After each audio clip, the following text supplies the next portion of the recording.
അവസാന നാളുകളിൽ അന്തിമതിയുമായിട്ട് ബന്ധപ്പെടുത്തി മത്തായിയുടെ സുവിശേഷത്തിന്റെ 24-ാമത്തെ അധ്യായം 10-ാമത്തെ തിരുവചനത്തിൽ പറയാണ്, അനേകർ വിശ്വാസം ഉപേക്ഷിച്ചു പോകും, അനേകർ വിശ്വാസത്തിൽ നിന്ന് ഓടിപ്പോകും. ഈ ഒരു കാലഘട്ടങ്ങളിൽ അല്ലെങ്കിൽ വരും കാലഘട്ടങ്ങളിൽ സംഭവിക്കാൻ പോകുന്നതാണ്. വിശ്വാസമുള്ളവരുടെ എണ്ണം കുറയാൻ തുടങ്ങും. അനേകർ വിശ്വാസം ഉപേക്ഷിച്ചു പോകും. അനേകർ പീഡനങ്ങളും സഹനങ്ങളും പ്രതികൂലമായ സാഹചര്യങ്ങളും ലോകാരൂപിയും വർദ്ധിക്കുന്ന കാലഘട്ടങ്ങൾ പൗലോസ്ലീഹ പറയുന്നു. വിശ്വാസം കാത്തു സൂക്ഷിക്കാനായിട്ടുള്ള ഒരു വിളിയാണ്. ദൈവം ഒരു വ്യക്തിയിലേക്ക് വർഷിച്ചിരിക്കുന്ന വിശ്വാസം. ഒരു വീട്ടിലെ ഒരു കുടുംബനാഥൻ അല്ലെങ്കിൽ ഒരു കുടുംബനാഥ, അപ്പൻ, അമ്മ എന്ന നിലയിൽ ഒരു വിശ്വാസമുള്ള ഒരു വ്യക്തിയായിട്ട് ജീവിക്കാനായിട്ടുള്ള ഒരു വിളിയുണ്ട്. ആ വിളിയെ വിലപ്പെട്ടതായിട്ട് കാണുമ്പോൾ നിന്റെ വിശ്വാസം അനേകർക്ക് ബലമായിട്ട് ഒരു തലമുറയുടെ തന്നെ വിശുദ്ധീകരണത്തിന് കാരണമായിട്ട് മാറും. ഈ ഒരു കാലഘട്ടങ്ങളിൽ ഈ വിശ്വാസം തല്ലിക്കെടുത്തുന്നത് ഒരു മാരക പാപമാണെന്ന് വചനം ഓർമ്മിപ്പിക്കുകയാണ്. വിശ്വാസം തല്ലിക്കെടുത്തുന്നത്, വിശ്വാസത്തെ നശിപ്പിക്കുന്നത്, വിശ്വാസ ജീവിതത്തെ നശിപ്പിക്കുന്നത് ഒരു മാരക പാപം. അതുകൊണ്ടാണ് കർത്താവ് വചനത്തിലൂടെ മത്തായിയുടെ സുവിശേഷത്തിൽ പറയുന്നുണ്ട്, നിന്റെ കണ്ണ് ദുഷ്പ്രേരണയ്ക്ക് കാരണമായി തീരുന്നുണ്ടെങ്കിൽ, അല്ലെങ്കിൽ നിന്റെ കയ്യ് ദുഷ്പ്രേരണയ്ക്ക് കാരണമായിട്ട് തീരുന്നുണ്ടെങ്കിൽ, മറ്റുള്ളവരുടെ വിശ്വാസത്തിന്റെ തകർച്ചയ്ക്ക് നീ കാരണമായിട്ടുണ്ടെങ്കിൽ അത് നീ ദൈവത്തിന്റെ മുമ്പിൽ കണക്കെടുക്കും. നീ ഒരു കുടുംബജീവിതം നയിക്കുമ്പോൾ പലപ്പോഴും കുടുംബജീവിതത്തിലും മക്കളുടെയൊക്കെ വിശ്വാസത്തിലും മക്കളുടെ ആത്മീയ ജീവിതത്തിലും ഒക്കെ മാതാപിതാക്കന്മാരുടെ പരിശുദ്ധി, മാതാപിതാക്കന്മാരുടെ വിശ്വാസം അത്രമാത്രം പ്രാധാന്യമാണ്. അതുകൊണ്ടാണ് ഈ ബൈബിളിന്റെ ആരംഭത്തില് ഈ നോഹയുടെ ഫെയ്ത്ത് ഉണ്ട്, നോഹയുടെ വിശ്വാസം. എല്ലാവരും നശിച്ച കാലഘട്ടങ്ങളില് നോഹ ആ തലമുറയിലെ കറയറ്റ വ്യക്തിയായിരുന്നു. ആ തലമുറയിലെ കറയറ്റ വിശ്വാസം ഉള്ളത് കൊണ്ടാണ്, വിശ്വാസമുള്ള ഒരു വ്യക്തി ആയതുകൊണ്ടാണ് ദൈവത്തിന്റെ സാന്നിധ്യം പോലും നഷ്ടപ്പെട്ട് എല്ലാ മനുഷ്യനും ജീവിക്കുമ്പോൾ ഈ ദൈവവിശ്വാസമുള്ള ഒരു വ്യക്തിയായിട്ട് ജീവിക്കും. അവനോട് സംസാരിച്ചു. വിശ്വാസമുള്ള ഒരു വ്യക്തിയോട് ദൈവം എല്ലാ കാലങ്ങളിലും സംസാരിക്കും. ഈ കാലഘട്ടത്തിന്റെ ദുരന്തങ്ങളെ വിശ്വാസമുള്ള വ്യക്തിക്ക് വെളിപ്പെടുത്തും. ഈ കാലഘട്ടത്തിൽ ഉണ്ടാകാൻ പോകുന്ന അപകടങ്ങളെ വിശ്വാസമുള്ള വ്യക്തിക്ക് വെളിപ്പെടും. അതുകൊണ്ടാണ് ഈ ലോത്തിന്റെ വീട്ടിലേക്ക് ഈ ദൈവദൂതന്മാര് കടന്നു വരുന്നതിന്റെ കാരണം ആ നാട്ടിൽ വിശ്വാസമുണ്ടായിരുന്ന ഏക വ്യക്തി ലോത്താണ്. ലോത്തിനും ലോത്തിന്റെ മക്കൾക്കും വിശ്വാസത്തിന്റെ ഒരു ഫലമുണ്ട്. ആ വീട്ടിലേക്ക് കടന്നു വന്ന് ലോത്തിന്റെ വീട്ടിലേക്ക് ദൈവദൂതന്മാർ വരുന്നത് നീ ഈ നാട്ടിൽ നിന്ന് ഓടണം എന്ന് പറയാൻ വേണ്ടിയാണ്. വിശ്വാസമില്ലാത്ത നാട്ടിൽ നിന്ന് നീ ഓടിപ്പോകണമെന്ന് പറയാൻ വേണ്ടിയാണ്. കാരണം വിശ്വാസമുള്ളവനെ ദൈവം എല്ലാ കാലങ്ങളിലും സംരക്ഷിക്കും. നമ്മുടെ കുടുംബങ്ങളിൽ മാതാപിതാക്കന്മാർക്ക് വിശ്വാസമുണ്ടെങ്കിൽ ആ കുടുംബത്തെ കർത്താവ് എല്ലാം അപകടങ്ങളിൽ രക്ഷിക്കുന്നുള്ള ഉറപ്പാണ്. അപ്പനും അമ്മയ്ക്കും ഫെയ്ത്ത് ഉണ്ടെങ്കിൽ, വിശ്വാസം ഉണ്ടെങ്കിൽ ജീവിതത്തിൽ എത്ര പ്രതിസന്ധി ഉണ്ടായാലും ദൈവം ശക്തമായിട്ട് ഇടപെടുമെന്നുള്ളത് ഈ ഒരു കാലഘട്ടം നൽകുന്ന അല്ലെങ്കിൽ ബൈബിൾ നൽകുന്ന ഒരു പ്രധാനപ്പെട്ട സന്ദേശമാണ്. അതുകൊണ്ട് പ്രിയപ്പെട്ടവരെ, ഈ വിശ്വാസം മൂലമാണ് ജീവിക്കേണ്ടത് വചനം പറയുന്നു. ഹെബ്രായ ലേഖനം 10:37 പറയാണ്, എന്റെ നീതിമാൻ വിശ്വാസം പോലെ ജീവിക്കും, അവൻ പിന്മാറുന്നെങ്കിൽ എന്റെ ആത്മാവ് പ്രസാദിക്കുകയില്ല.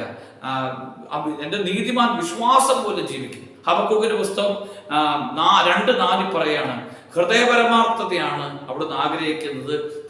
ഹൃദയപരമാർത്ഥത ഇല്ലാത്തവൻ പരാജയപ്പെടും, നീതിമാൻ വിശ്വാസം പോലും ജീവിക്കും. വിശ്വാസം മൂലം ഈ ഒരു കാലഘട്ടത്തിൽ മുന്നോട്ട് പോകാനായിട്ട് കഴിയണമെങ്കിൽ ആഴമായ വിശ്വാസത്തിന്റെ ശക്തി കൊണ്ടാണ്. ആഴമായ വിശ്വാസം കൊണ്ടാണ് ഈശോ രോഗികളെ സുഖപ്പെടുത്തുമ്പോൾ രോഗികളോട് ചോദിക്കുന്നുണ്ട്, എനിക്കിത് ചെയ്യാൻ കഴിയുമെന്ന് നീ വിശ്വസിക്കുന്നുണ്ടോ? തളർവാദ രോഗിയോട് പറയുന്നുണ്ട്, എനിക്കിത് വിശ്വസിക്കുന്നു. ആ വിശ്വാസത്തിന്റെ ശക്തിയുണ്ട്. അന്ധനായ മനുഷ്യനോട് പറയുന്നുണ്ട്, എനിക്കിത് ചെയ്യാൻ കഴിയുമെന്ന് നീ വിശ്വസിക്കുന്നുണ്ടോ? അല്ലെങ്കിൽ ഈശോയുടെ പിന്നാലെ നടന്ന സീറോഫിനീഷ്യൻ സ്ത്രീയോട് പറയുന്നുണ്ട്, സ്ത്രീയെ നിന്റെ വിശ്വാസം വലുതാണ്. അല്ലെങ്കിൽ രക്തസ്രാവക്കാരി സ്ത്രീയോട് പറയുന്നുണ്ട്, നിന്റെ വിശ്വാസം നിന്നെ രക്ഷിച്ചിരിക്കുന്നു. വിശ്വാസം രക്ഷയാണ്. വിശ്വാസം നമ്മുടെ ജീവിതത്തിന്റെ ഒരു ആത്മീയ ശക്തിയാണ്. വിശ്വാസം രക്ഷയായിട്ട് മാറും. നിന്നെ എല്ലാ വഴികളിൽ നിന്നും സംരക്ഷിക്കുന്ന ഒരു മേഖലയായിട്ട് വിശ്വാസം വരും. അതുകൊണ്ട് പ്രിയപ്പെട്ടവരെ, വിശ്വാസത്തിന്റെ ദൈവം നയിക്കുന്ന വഴി എന്ന് പറയുന്നത് വിശ്വാസത്തിന്റെ വഴിയാണ്. ഈ അബ്രാഹത്തെ നയിക്കുന്ന ഒരു വഴിയുണ്ട്, അബ്രാഹത്തെ കൊണ്ടുപോകുന്ന ഒരു വഴിയുണ്ട്. അബ്രാഹത്തെ ഈജിപ്തിലേക്ക് കൊണ്ടുപോവുക, പിന്നീട് നടത്തുന്ന ഒരു വഴിയുണ്ട്. ഒന്നുമില്ലാത്ത സ്ഥലത്ത് നിന്ന്, ഒന്നുമില്ലെങ്കിലും വിശ്വാസം ഉണ്ടെങ്കിൽ ദൈവം വഴി നടത്തും. അതുകൊണ്ടാണ് അബ്രാഹത്തെ ഒന്നുമില്ലാത്ത നാട്ടിൽ ദൈവം എല്ലാം ആക്കി മാറ്റുന്നത്. നിനക്ക് ജീവിതത്തിൽ വളരെയധികം സാമ്പത്തിക ഞെരുക്കം ഉണ്ടായിരിക്കാം, അല്ലെങ്കിൽ നിനക്ക് വലിയൊരു പ്രതികൂലമായ സാഹചര്യത്തെ നേരിടുന്ന വ്യക്തിയായിരിക്കാം, വലിയ പ്രയാസങ്ങൾ നിന്റെ കുടുംബത്തിലുണ്ടായിരിക്കും. പക്ഷേ വിശ്വാസം ഉണ്ടെങ്കിൽ, എല്ലാം തീർത്ത് വിശ്വാസം മാത്രം ഉണ്ടെങ്കിലും വിശ്വാസം നിന്നെ വഴി നടത്തുമെന്നുള്ളത് ഉറപ്പാണ്. അതുകൊണ്ട് ശക്തമായിട്ട് പ്രാർത്ഥിക്കണം. നിന്റെ ആത്മീയ ജീവിതത്തിൽ ഈ ആഴമായ വിശ്വാസം ഓരോ ദിവസവും കഴിയുമ്പോൾ ഉറച്ച ബോധ്യത്തോടുകൂടി വിശ്വസിക്കണം. അതുകൊണ്ട് ഈ വിശുദ്ധ ജോൺ പോൾ രണ്ടാമൻ മാർപ്പാപ്പയുടെ ചരിത്രം പരിശോധിക്കുമ്പോൾ ജോൺ പോൾ രണ്ടാമൻ മാർപ്പാപ്പ ജീവിതത്തിന്റെ പ്രധാനപ്പെട്ട തീരുമാനങ്ങൾ എടുക്കുന്നത് മുട്ടുകുത്തി പ്രാർത്ഥിച്ചുകൊണ്ടാണ്. ദീപികാരുടെ സന്നിധിയിൽ മുട്ടുകുത്തി പ്രാർത്ഥിച്ചുകൊണ്ടാണ്.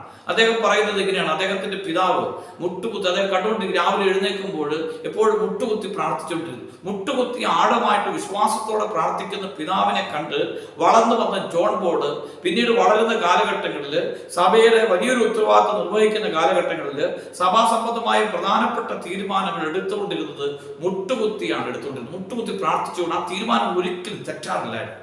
അതുകൊണ്ട് ആത്മീയ ജീവിതത്തിൽ ഈ വിശ്വാസത്തോടു കൂടി എടുക്കുന്ന തീരുമാനങ്ങൾ അത് ഒരു ദൈവഹിതമാണ് എന്ന് നിനക്ക് കാലഘട്ടത്തിൽ അത് വെളിപ്പെടുത്തി തരും. വിശ്വാസം നിന്നെ വഴി നടത്താനായിട്ട് നീ പരിശ്രമിക്കണം. വിശ്വാസം ജീവിതത്തിൽ നമ്മളെ മുന്നോട്ട് നയിക്കണം. അവസാന നാളുകളിൽ അന്തിമതിയുമായിട്ട് ബന്ധപ്പെടുത്തി മത്തായിയുടെ സുവിശേഷത്തിന്റെ 24-ാമത്തെ അധ്യായം 10-ാമത്തെ തിരുവചനത്തിൽ പറയാണ്, അനേകർ വിശ്വാസം ഉപേക്ഷിച്ചു പോകും, അനേകർ വിശ്വാസത്തിൽ നിന്ന് ഓടിപ്പോകും.